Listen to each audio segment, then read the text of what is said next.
Просто история начинается сейчас. Encontré la falsificación en el escritorio de Marcelo un martes de julio, cuando el calor hacía que hasta respirar fuera un acto de defensa. 20 años. 20 años de matrimonio, y mi firma no me pertenecía.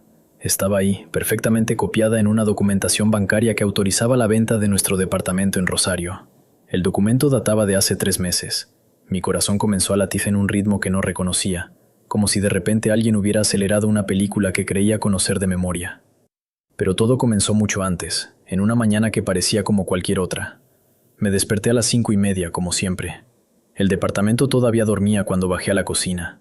La vieja cafetera silbaba en la hornalla mientras yo abría las ventanas de par en par para dejar escapar el aire viciado de la noche. Julio en la ciudad industrial era sofocante. El aire sabía a hierro oxidado, a fábricas lejanas, a ese olor particular que solo Rosario tiene. 39 años, logística, una vida que había construido sobre horarios precisos y documentos que cuadraban siempre. Eso creía yo, al menos. Marcelo apareció en la cocina cuando ya estaba en mi segunda taza. Llevaba el cabello despeinado hacia un lado, la camiseta que dormía puesta. Todavía había algo dulce en él a esa hora, antes de que el día lo endureciera. Nos casamos en el 2003, cuando ambos teníamos 28 años, y creíamos que el tiempo se movía más lentamente. Ahora tenía 48, y ese cabello oscuro que me enamoró estaba salpicado de gris. Cuando se inclinó para besar mi mejilla, percibí su olor, jabón de manos, el desodorante barato que siempre compraba en el chino de la esquina. ¿Ya te vas?, preguntó, mirando por la ventana hacia la calle que comenzaba a despertar. Tengo reunión con los proveedores a las 8. La distribuidora de metalurgia quiere cambiar los términos de entrega. Dejé la taza sobre la mesa con cuidado. En mi trabajo no había lugar para errores.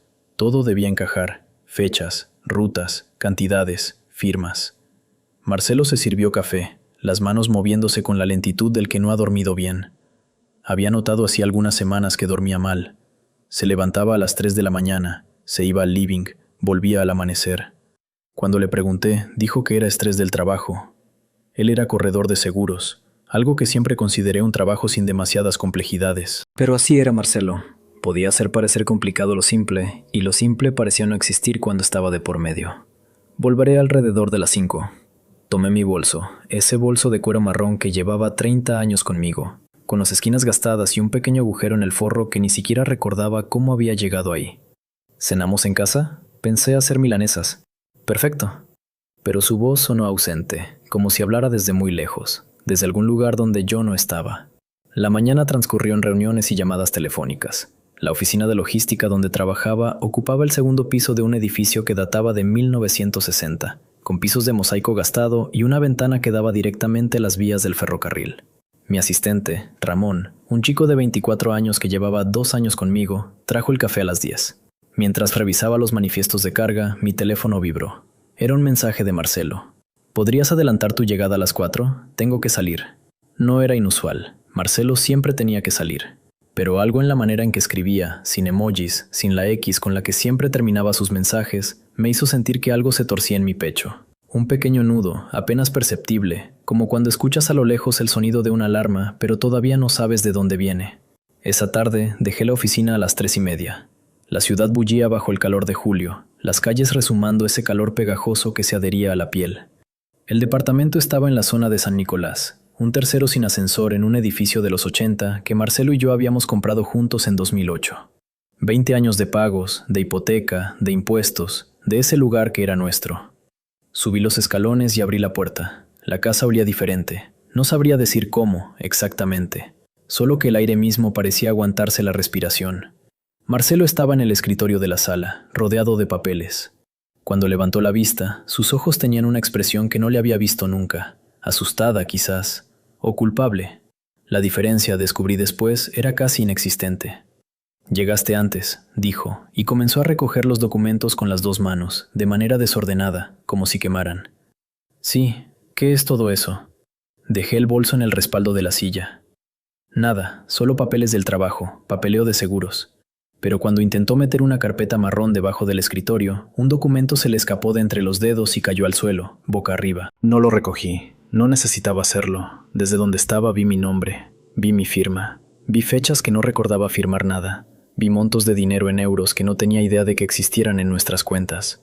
Fue como si el aire desapareciera de repente del departamento, como si alguien hubiera abierto una compuerta invisible y todo lo que respiraba simplemente se evaporara.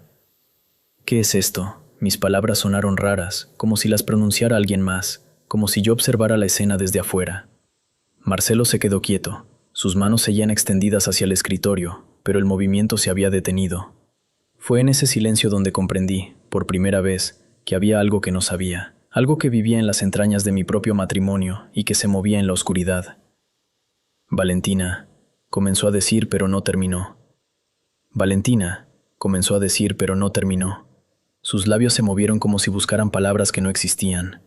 Se pasó la mano por el cabello, ese gesto nervioso que reconocía desde hace años, pero que ahora me parecía obsceno. Una pantomima. Todo era una pantomima. ¿Qué? Mi voz sonaba ajena, como si perteneciera a otra mujer. Una mujer que no temblaba. Una mujer que podía ver su propio matrimonio desmoronarse sin caerse con él. ¿Qué es esto, Marcelo? Dímelo ahora. Se quedó en silencio. El documento seguía en el suelo, entre nosotros, como un animal muerto que ninguno de los dos quería tocar. Pasaron 5 segundos, 10. En ese silencio escuché el tic-tac del reloj de la sala, el ronroneo del refrigerador en la cocina, el sonido de un auto en la calle abajo. Todo continuaba su curso normal mientras mi mundo se partía en dos. Fue una inversión, dijo por fin, sin mirarme a los ojos. Una oportunidad de negocios. Necesitaba tu firma para que fuera legal. ¿Una inversión? Repetí la palabra como si fuera una frase extranjera que acababa de aprender. Marcelo, aquí dice que vendiste nuestro departamento. Nuestro. El que compramos juntos hace 16 años. Me agaché y recogí el documento con los dedos, como si ardiera. ¿A quién se lo vendiste? No respondió. Simplemente caminó hacia la ventana y se quedó mirando hacia la calle, las manos hundidas en los bolsillos de su pantalón. Afuera, el cielo se estaba oscureciendo. Otro día que terminaba como si nada sucediera. Como si una mujer no estuviera descubriendo que su firma había sido falsificada. Como si su vida no estuviera siendo vendida a extraños. ¿Marcelo? Mi garganta se cerró. El aire que intentaba tragar se convirtió en vidrio. Respóndeme. ¿A quién? A Héctor, susurró. El nombre cayó como una piedra en un pozo profundo. Héctor, el hermano de Marcelo. El hermano que no nos hablaba desde hace 2 años. El hermano que Marcelo supuestamente había cortado por completo después de que le pidió dinero prestado y nunca lo devolvió. El hermano que había quedado fuera de nuestras vidas. No, negué con la cabeza, aunque él no podía verme desde donde estaba parado. No, eso es imposible. Ustedes no se hablan. Empezamos a comunicarnos hace 6 meses. Su voz era tan baja que casi no la escuchaba. Él necesitaba un lugar para un negocio. Un lugar con ubicación estratégica. Este departamento es perfecto para eso. Está en el centro, tiene visibilidad, acceso a... ¿Hace 6 meses? Lo interrumpí, y mi voz tembló de una forma que no reconocía. ¿Hace 6 meses que estás conspirando contra mí? ¿Mientras yo dormía a tu lado? ¿Mientras te preparaba el desayuno cada mañana? Se giró para mirarme. En sus ojos vi algo que nunca había visto. Una mezcla de culpa y algo peor. Resignación. Como si supiera que esto terminaría así, y simplemente había estado esperando el momento. No era contra ti. Era una oportunidad. Una verdadera oportunidad para que Héctor pudiera comenzar de nuevo. Él tiene una familia ahora, Valentina. 2 hijos. Está limpio. Quería ayudarlo. ¿Ayudarlo vendiéndome? Sentí que la risa burbujeaba en mi pecho, histérica, peligrosa. ¿Así es como lo llamas? ¿Vender mi casa, mi nombre, mi firma sin que yo lo sepa? ¿Todo eso es ayudar? Caminé hacia el escritorio y abrí el documento completamente. Las letras danzaban ante mis ojos. Fecha, 15 de abril. Monto, 220.000 euros. Casi el doble de lo que el departamento valía hace 5 años. Eso significaba que lo había vendido por debajo del precio actual, que había sacrificado dinero además de la casa. ¿Cuánto te dio?, pregunté, aunque tenía la certeza de que no quería escuchar la respuesta. Eso no importa. ¿Cuánto, Marcelo? Se dejó caer en el sillón, como si sus piernas no pudieran sostenerlo más. La cara se le había puesto gris, las arrugas alrededor de los ojos más profundas. De repente parecía 10 años mayor. 50.000. Me dio 50.000 para mí. Solté una risa que sonó como un vidrio rompiéndose. 50.000 euros. Por 20 años de matrimonio. Por una casa que habíamos construido juntos. Por mi vida. Eso era lo que valía yo para él. ¿Y el resto? Mis ojos recorrieron el documento de nuevo. Faltan 170.000. Los puse a su nombre. Para que pudiera abrir un restaurante, un emprendimiento. Él iba a devolvértelos, Valentina. Tenía un plan para que la casa fuera comprada de nuevo en tu nombre en 3 años, cuando el restaurante estuviera funcionando. Dejé caer el documento como si quemara. 3 años. 3 años viviendo sin saber que la casa donde dormía no me pertenecía. 3 años de ilusión. 3 años de una mentira tan profunda que no sabía dónde terminaba ella y dónde comenzaba yo. ¿Él iba a devolverme? Sentí que algo se quebraba adentro, algo que no se podía reparar. ¿Tu hermano? ¿El mismo hermano que te pidió dinero hace 2 años y desapareció? ¿Ese Héctor iba a devolverme 170.000 euros? No respondió. No necesitaba hacerlo. El silencio era suficiente. Subí a la habitación sin otra palabra. Mis movimientos eran mecánicos, como si alguien más los estuviera controlando. Saqué una valija del armario, la abrí en la cama y comencé a llenarla con ropa. No sabía a dónde iría, no sabía qué haría, solo sabía que no podía estar en ese apartamento un minuto más.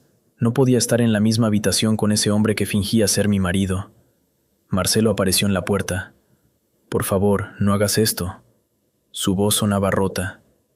«Podemos solucionarlo. Voy a hablar con Héctor, le voy a exigir que...» ¿Qué? Me giré hacia él, una remera en las manos. ¿Que cumpla su promesa de devolverte la casa? ¿Crees que eso va a suceder, Marcelo? ¿De verdad eres tan ingenuo? ¿O simplemente no te importa lo suficiente como para darte cuenta de que tu hermano te robó y que yo soy la que pagará el precio? Yo firmé los papeles. Es mi responsabilidad. Tú falsificaste mi firma. Dije cada palabra con el peso de una piedra. Eso no es una responsabilidad, Marcelo. Eso es un crimen. El color desapareció completamente de su cara. Bajó la mano lentamente como si acabara de darse cuenta de lo que había hecho. Como si, hasta ese momento, hubiera conseguido convencerse de que era algo distinto, algo menos grave. Voy a llamar a un abogado mañana. Continué, metiendo más ropa en la valija.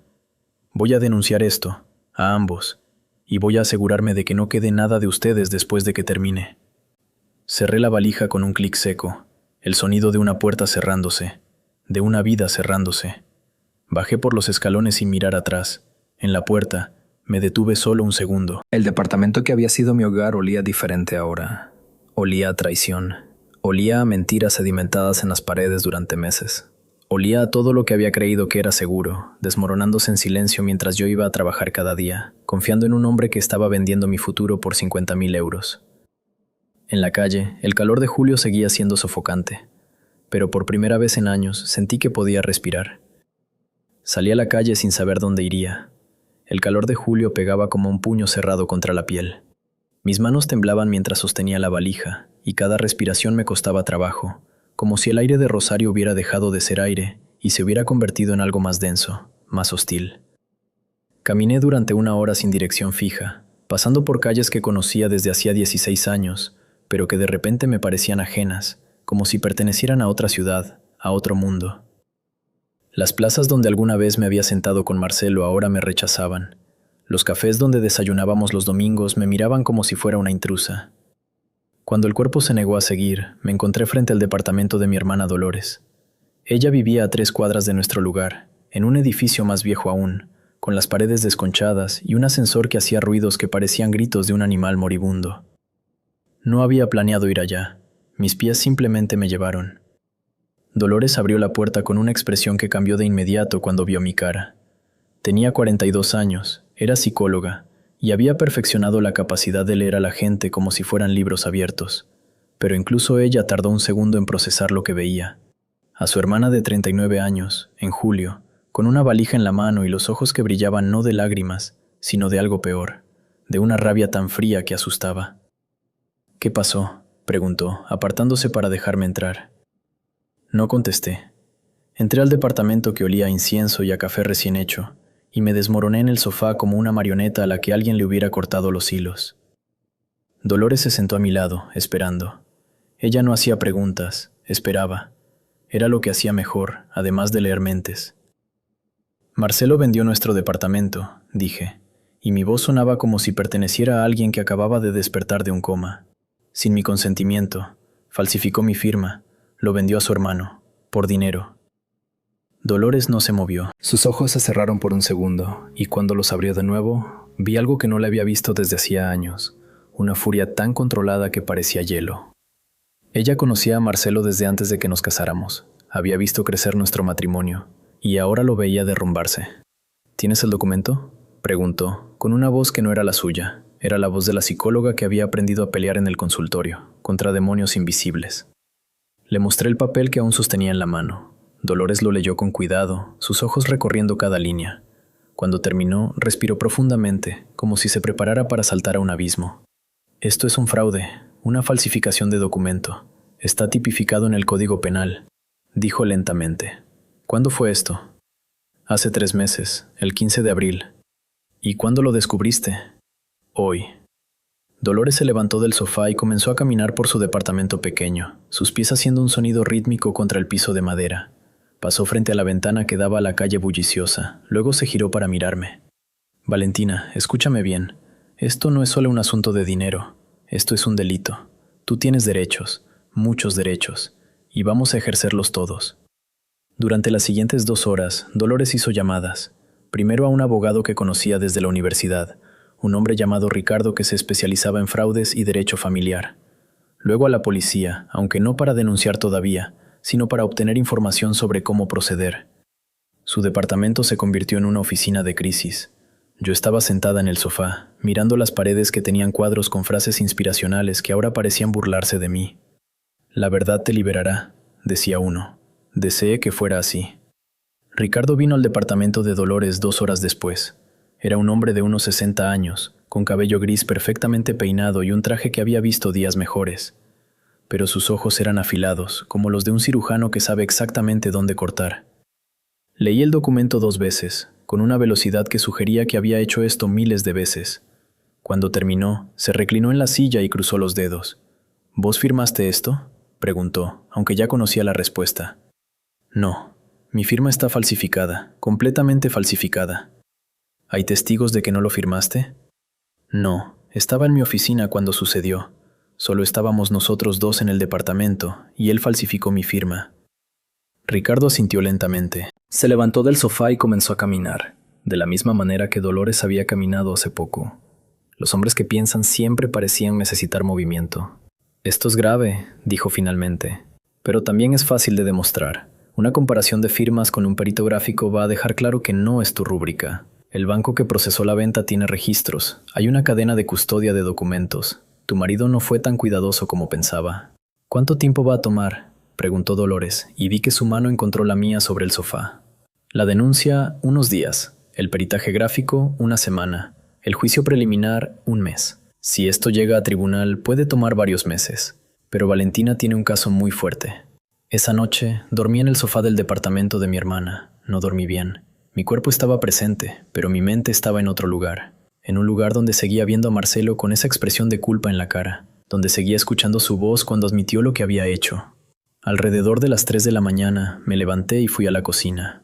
Dolores estaba allí, con una taza de té frío en las manos. No pude dormir tampoco, dijo cuando me vio entrar. Nos sentamos juntas en la penumbra de la cocina, sin hablar. El silencio entre nosotras no era incómodo. Era el silencio de 2 mujeres que sabían lo que significaba ser traicionadas por los hombres que amaban. ¿Sabes qué es lo peor?, preguntó Dolores después de un rato. No es que haya vendido el departamento, es que lo hizo sin pensar en ti, sin ni siquiera considerar que tal vez tú necesitabas ese lugar, que tal vez era tu seguridad. Tenía razón. El departamento no era solo un techo, era mi base, era la prueba de que había construido algo, y Marcelo me lo había quitado como si no fuera nada. A la mañana siguiente, Dolores me acompañó a una comisaría de Rosario. El olor del lugar me golpeó apenas entramos. Desinfectante barato, café quemado, y algo más que no sabía nombrar. Desesperación, tal vez. Un oficial nos atendió, un hombre de unos 50 años que escuchó mi relato con la expresión de quien ha escuchado historias similares 1000 veces. Pero cuando le mostré el documento, algo cambió en su cara. ¿Tu marido falsificó tu firma en un documento bancario?, preguntó, como si necesitara confirmación de que había escuchado bien. Sí. ¿Para vender una propiedad que es de ambos? Sí. El oficial intercambió una mirada con su colega. Luego se inclinó sobre el escritorio. Esto es más que fraude matrimonial, dijo lentamente. Esto es falsificación de documento público. Es un delito federal. Vamos a necesitar que hagas una denuncia formal. Pasé la siguiente hora llenando formularios. Cada pregunta me llevaba más adentro del proceso legal. Cada respuesta era un clavo en el ataúd de mi matrimonio. Cuando terminé, el oficial me entregó un número de expediente y me explicó que habría una investigación preliminar. que posiblemente habría interrogatorios, que debería estar preparada para testificar si esto llegaba a juicio. Cuando salimos de la comisaría, el sol de julio estaba en su apogeo. El calor pegaba como una mano aplastante. Dolores me sostuvo del codo mientras caminábamos hacia el auto. ¿Ahora qué?, preguntó. No respondí. Porque en ese momento, mientras caminaba por las calles de Rosario bajo un sol que no me perdonaba, algo cambió en mí. La rabia fría que había sentido en el departamento de mi hermana se transformó en algo diferente. Se transformó en acción. Se transformó en resolución. Esa noche, en el sofá del departamento de Dolores, mientras ella dormía en su habitación, yo abrí mi laptop. Necesitaba saber exactamente qué había hecho Marcelo. Necesitaba ver todos los documentos, entender toda la cadena de eventos. Llamé a Ricardo, el abogado, a través de WhatsApp. ¿Qué tan pronto puedo obtener los registros del banco?, escribí. La respuesta llegó al minuto siguiente. Con una orden judicial, 1 semana. Sin ella, tendrás que pedirle al banco directamente, pero es poco probable que te den información sobre la cuenta de tu marido. Pensé en eso. Luego abrí mi correo y comencé a escribir un mensaje a Marcelo. Mis dedos temblaban sobre el teclado. Necesito que me envíes todos los documentos relacionados con la venta del departamento. Todos, incluyendo la comunicación con Héctor. Tengo hasta mañana a las 5 de la tarde. Si no lo haces, los documentos originales irán directamente a la fiscalía. No sabía si eso era una amenaza legal válida. No me importaba. Presioné enviar antes de poder arrepentirme. La respuesta de Marcelo llegó 30 segundos después. No eran documentos, era una llamada. Ignoré 3 llamadas más. Luego un mensaje de texto. Por favor, Valentina, podemos hablar. Esto se puede arreglar. No podía, y él lo sabía. Lo que había hecho era demasiado grande, demasiado deliberado, demasiado cruel para poder arreglarlo con palabras. Pero entonces, mientras estaba sentada en la oscuridad del departamento de Dolores, mirando el teléfono que vibraba con los mensajes desesperados de Marcelo, recibí un mensaje de un número desconocido. El número tenía código de área de Rosario. Abrí el mensaje y leí. Hola Valentina, soy Héctor. Marcelo me dijo lo que pasó. Necesitamos hablar. Hay cosas que no sabes. El teléfono casi se me cae de las manos. El mensaje de Héctor quedó en la pantalla como una serpiente que acababa de deslizarse por debajo de la puerta. Mis dedos temblaban sobre el teclado. No respondí. No podía. Pasé la noche entera despierta, sentada en la oscuridad del departamento de Dolores, leyendo y releyendo esas palabras. Hay cosas que no sabes. Cada vez que cerraba los ojos, veía su cara desde hace años, cuando todavía venía a cenar con nosotros, antes de la desaparición, antes del dinero prestado que nunca volvió. A las 6 de la mañana, cuando el cielo apenas comenzaba a aclarar sobre Rosario, envié una respuesta. Nos vemos a las 9, Café Mendoza, Avenida Santa Fe, y trae todo lo que tengas. No sabía si vendría, no sabía si era una trampa, pero algo en mi pecho me decía que Héctor no era el villano simple que había imaginado. Marcelo había sido demasiado débil, demasiado asustado. Alguien más tiraba de los hilos. Dolores se despertó cuando me estaba vistiendo. No hizo preguntas. Solo me observó con esa mirada de psicóloga que veía más allá de las palabras. Se vistió también y me acompañó hasta el café, pero se quedó 2 mesas atrás, bebiendo un cortado y fingiendo leer un periódico. Ella era mi red de seguridad invisible.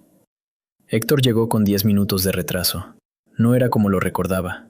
Había envejecido 5 años en los 2 que habían pasado desde que lo vi por última vez. Llevaba un maletín de cuero gastado y la misma expresión asustada que había visto en Marcelo. La expresión de un hombre que cargaba con algo demasiado pesado. Se sentó enfrente de mí sin saludar. «Gracias por venir», dijo, y su voz sonaba como si estuviera pidiendo disculpas por existir. «No viniste a hablar de cortesías», respondí, y mi tono fue tan frío que el camarero que se acercaba decidió darse la vuelta. «Háblame». Héctor abrió el maletín con manos que temblaban peor que las mías. Sacó un fajo de documentos, algunas fotografías, una libreta con anotaciones en letra desordenada. Los puso sobre la mesa como si fueran explosivos. «Yo no sabía que Marcelo falsificaría tu firma», comenzó. «Eso fue idea de Gustavo, mi socio, o mejor dicho, mi acreedor. El nombre cayó como una piedra en un pozo. Gustavo. No conocía a ningún Gustavo, pero en las caras de Dolores y de las pocas personas en el café que pudieron haber escuchado, vi que el nombre significaba algo. Significaba dinero. Significaba poder. Hace 3 años pedí un préstamo para abrir el restaurante, continuó Héctor, empujando una fotografía hacia mí. Era de un lugar bonito, con mesas blancas y un nombre en la vidriera, La Estancia. No tenía avales, ningún banco quería prestarme. Entonces Gustavo apareció. Dijo que podía ayudarme, que era un inversor, que creía en el proyecto. Miré la fotografía. El restaurante existía. Lo había visto un par de veces conduciendo por la ciudad.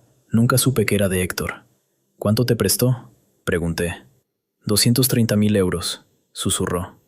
El número hizo que el aire se detuviera. 230.000.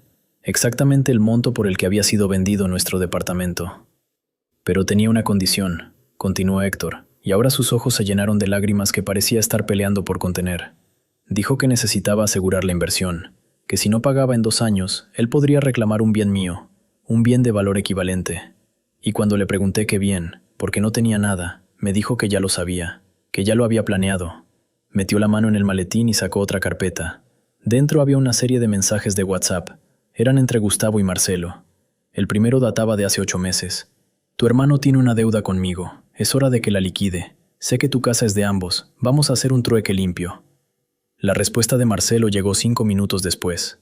No puedo pedirle a Valentina. Ella nunca aceptaría. Entonces no le pidas. Tú firmas por ella. Yo me encargo del resto. Levanté la vista de los mensajes. Héctor estaba mirando su café frío, incapaz de mirarme a los ojos. Marcelo no quería hacerlo. Dijo con una voz que apenas era un susurro. Te lo juro, Valentina. Vino a mi apartamento y lloró. Dijo que era lo peor que había hecho en su vida. Pero Gustavo lo amenazó. Le dijo que si no lo hacía me metería en problemas, que me haría desaparecer. ¿Y dónde está Gustavo ahora?, pregunté, aunque parte de mí ya sabía la respuesta. Está en todas partes, respondió Héctor, con una amargura que atravesó la mesa como un cuchillo. Tiene negocios en toda la ciudad, presta dinero, compra deudas, revende propiedades. Es un buitre, Valentina. Y yo fui demasiado estúpido como para verlo cuando estaba parado frente a mí. Dolores se acercó a nuestra mesa, se sentó al lado de Héctor sin pedir permiso. Sus ojos de psicóloga lo analizaban como si fuera un caso de estudio. ¿Tienes pruebas de esas amenazas?, preguntó. ¿Grabaciones?, dijo Héctor, sacando un teléfono viejo del maletín. Después de que Gustavo me dijo que necesitaba vender el restaurante para pagar lo que debía, comencé a grabar todas nuestras conversaciones. Tenía miedo, quería protegerme. Pero cuando escuché lo que dijo sobre Valentina, sobre cómo planeaba quedarse con su dinero también, decidí que era hora de actuar. Presionó play. La voz de un hombre que no conocía sonó desde el teléfono. Era cultiva, educada, casi paternal. Pero las palabras que salían de esa voz eran veneno puro. El departamento de la mujer es un activo excelente. Está en una ubicación privilegiada. Cuando lo tenga puedo cobrarte lo que adeudas. Y si hay dinero sobrante, bueno, eso es por mi molestia. Además, ¿qué puede hacer ella? ¿Denunciar a su propio marido? Los hombres siempre protegen a los hombres en estas situaciones. Es la naturaleza de las cosas. La grabación continuaba. Gustavo explicaba su plan con la precisión de un cirujano. ¿Cómo Marcelo falsificaría la firma? ¿Cómo haría que pareciera un negocio legítimo? ¿Cómo yo descubriría la verdad, pero para entonces el dinero ya estaría fuera de mis manos? ¿Cómo Marcelo y yo terminaríamos divorciándonos, y Gustavo tendría el dinero tanto de la venta como de los honorarios de abogados y procesos legales? Era una estrategia de múltiples capas, diseñada para exprimir cada gota de valor que pudiera de mi vida. Cuando la grabación terminó, la mesa quedó en silencio. Un silencio tan profundo que podía escuchar el latido de mi propio corazón. ¿Cómo conseguiste esas grabaciones a las manos de la policía?, preguntó Dolores, con la voz que usaba cuando ya sabía la respuesta. Aún no las tengo, respondió Héctor. Tenía miedo de lo que Gustavo pudiera hacer. Pero cuando Marcelo me llamó anoche y me dijo que Valentina había descubierto todo, supe que ya no había forma de esconderme, que tenía que hacer lo correcto. Me pasó el teléfono. En la pantalla había una carpeta con 18 archivos de audio.